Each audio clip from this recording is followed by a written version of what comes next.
ES Audio. From the Evening Standard in London, I'm John Weeks, and this is The Leader. Crisis talks have taken place between the Prime Minister, Chancellor and the Office for Budget Responsibility as concerns continue to grow about the economy. The talks, which reportedly lasted less than an hour, come after a week of criticism of the mini-budgets created by Liz Truss and Kwasi Kwarteng, which has been followed by a sharp drop in the pound and investors selling off government bonds. Despite calls for the budget plans to be reversed, the PM has doubled down on her tax-cutting policies, again pushing the rhetoric that rapid growth is needed to pull the country away from recession.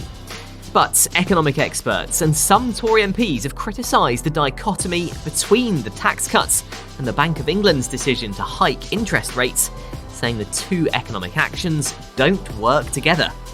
The OBR's public statement about the meeting today included very little detail, but did reveal that it would share an economic forecast with the Chancellor a week today, which will be based on the independent judgment about economic and fiscal prospects and the impact of the government's policies.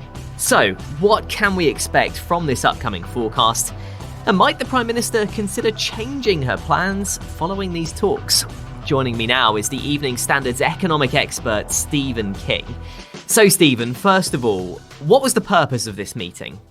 I think the purpose of the meeting was for the government to try to re-establish some degree of credibility after the unfortunate events over the course of the last few days. Bear in mind that Kwasi Kwarteng originally didn't want the Office of Budget Responsibility involved in the announcements he made last week, and therefore the idea of there being a kind of independent assessor of the fiscal implications of what the Chancellor is up to, it wasn't being made. And I think that made the markets in particular very nervous about what precisely this government was up to, because if you're in the business of sacking the Treasury's permanent secretary and then ignoring the Office of Budget Responsibility, it looks like the normal sort of institutional checks and balances you expect to be operating at the heart of government were not being allowed to operate. And it's been described as a highly unusual move for the PM to join the Chancellor for this kind of meeting. Why is that? Is it not a normal thing to happen? It's not a normal thing to happen. The OBR was originally created by George Osborne, and the idea was that the Chancellor of the Exchequer would open himself or herself to scrutiny from an independent body that would assess whether the fiscal plans of the Chancellor were sort of coherent and sustainable and credible over the medium term. There had been a sort of constant problem with successive Chancellors that, whenever life became difficult, they would change the fiscal rules to allow them to get away with some tax cuts or some spending increases or whatever. And so Osborne wanted to say, well, look, regardless of what we think is happening, if we have a separate, credible, independent institution that isn't in the business of fiddling the forecast, then we can actually be more confident that the fiscal plans themselves are plans that the markets will trust and that people can understand. So having created this institution and then choose to ignore it, it was almost as if the Chancellor was suggesting that he was hiding some aspect of what he was hoping to achieve, which was, I think, not a good sign. And it's reported the talks lasted less than an hour earlier today. Is that a good or a bad sign? I've got no idea, actually. I suspect it's a reflection of what's in people's diaries more than anything else. But at the same time, I would hope that the OBR made clear that it has certain specific responsibilities and that, unless the government wanted to abolish the OBR, then actually those responsibilities were important and had to be respected. Now, the fact that this agreement has come through with a timetable associated with it would suggest that the government perhaps belatedly is now respecting the institution of the OBR, and that means that there will be greater scrutiny in terms of the government's policies than appeared to be the case a week ago. And we have had a statement from the OBR following this meeting, which appears to be quite light on detail. Is that what we were expecting? Well, we know that they have prepared some numbers, and obviously those numbers are not going to see the light of day. But I think this is a kind of almost like a rescue operation in terms of credibility more than anything else. And what we now know is that there'll be a first draft of the forecast presented to the Chancellor on the 7th of October, so basically the end of next week. It's not clear that forecast or that first draft will be published, but this all leads up to the release of the Chancellor's medium-term fiscal plan on the 23rd of November. Now, it may well be that the first draft from the OBR is sufficiently painful in terms of longer-term fiscal sustainability to force a rethink on behalf of the Chancellor and the Prime Minister in terms of how they're going to fund the tax cuts that have already been announced. Now, one possibility, of course, is that they could choose to reverse those tax cuts, but the signals so far have been absolutely clear that they're not going to do that. But if you're doing tax cuts and you've got a shortage of revenue, you're determined to reduce the tax take within the economy, well, there's only two ways of funding that. The first is to increase your borrowing, which of course is the sort of thing that the OBR doesn't like very much. Or alternatively, you have to sort of cut your cloth so it fits, and that would imply that anything you're doing in terms of lowering taxes would have to be associated with lowering public spending one way or another. And so I'm pretty sure that this is leading one way or another to a new dialogue about austerity, because if you can't otherwise cope with the tax cuts, then it's going to be public spending cuts of one kind or another, which are going to become a dominant part of the message later on this year, I suspect. Let's take a break now. Coming up in part 2, Stephen tells us if there's anyone who's optimistic about the Prime Minister's economic strategy. The funny thing is that even those who I think were the biggest cheerleaders of the new government's policies have kind of gone into reverse gear over the last few days.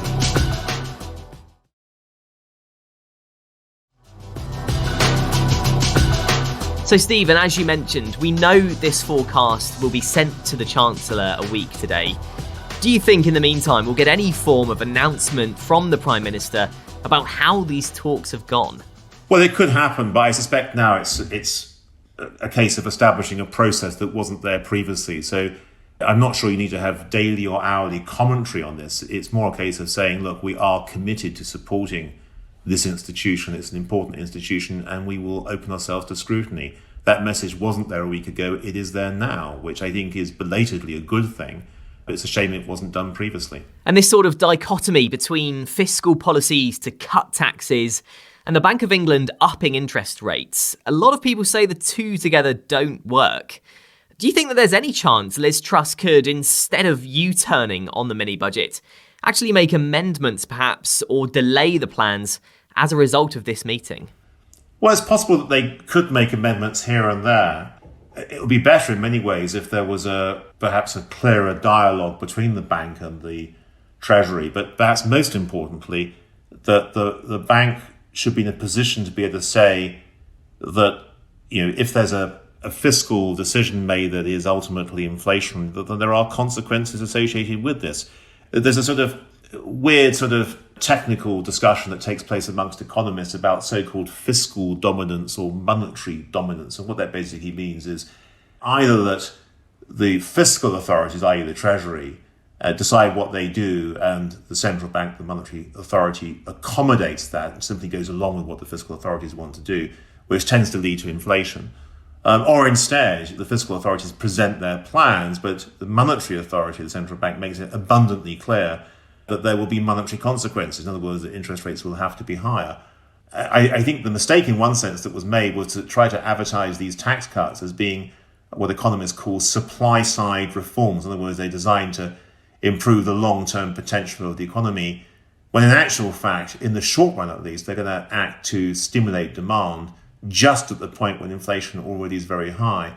And under those circumstances, no real escaping from the conclusion that interest rates will have to be higher unless the tax cuts are offset by significant spending austerity. And that's the other way of squaring the circle, to say rather than having significantly higher interest rates, we'll have significantly bigger public spending cutbacks. And it does look like the majority of economists and politicians are quite concerned about the current situation. Are there any that are optimistic about this risky strategy to prioritise growth? Well, the funny thing is that even those who I think were the biggest cheerleaders of the new government's policies have kind of gone into reverse gear over the last few days as things have unwound in a rather unpleasant and unattractive way. The bottom line is that there is very, very little evidence that you can transform an economy to the scale and degree that the current government is promising in terms of shifting from a growth rate over the last 15 years of just a little over 1% per year to the 2.5% target they now have. And although, one likes to be optimistic about these things from time to time, the reality is that getting to that kind of growth rate is going to be incredibly difficult, and the inflationary risks associated with it are really very high. So I think that the messaging itself has been not helpful in the sense that trying to go for a much higher growth rate while at the same time pretending that there are no inflation risks, that's something which I think has not gone down very well, and which has also led, in fact, to comparisons with the budgets in the early 1970s where they did roughly the same sort of thing, trying to boost the economy through tax cuts and ending up with a whole heap of inflation instead. There's more news, interviews and analysis in the Evening Standard newspaper and at standard.co.uk. That's The Leader. Thanks for listening. We're back on Monday afternoon at 4 o'clock.